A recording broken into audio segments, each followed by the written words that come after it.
একদিন এক দাদি তার গ্রামের হ্যান্ডপাম্প চালু করলেন। হঠাৎ পানির বদলে হ্যান্ডপাম্প থেকে সাদা হিরে বের হতে লাগলো।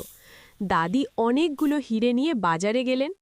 সোনার দোকানদার অবাক হয়ে হিরেগুলো দেখলেন এবং সব হিরে কিনে নিলেন।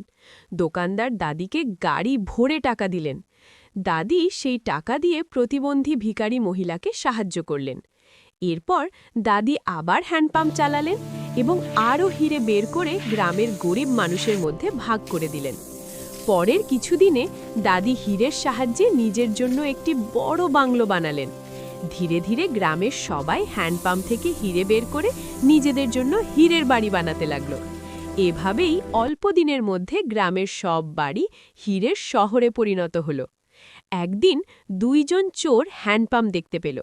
তারা হ্যান্ডপাম্প জোর করে তুলে নিয়ে পালানোর চেষ্টা করল। দাদি তাদের পিছনে দৌড়ালেন, কিন্তু দৌড়াতে গিয়ে পড়ে গেলেন। তখন দুই চোর হ্যান্ডপাম্প নিয়ে পালিয়ে গেল। শেষে দাদি জোরে জোরে কাঁদতে লাগলেন, কারণ তার ভিডিওতে কেউ লাইক বা সাবস্ক্রাইব করেনি।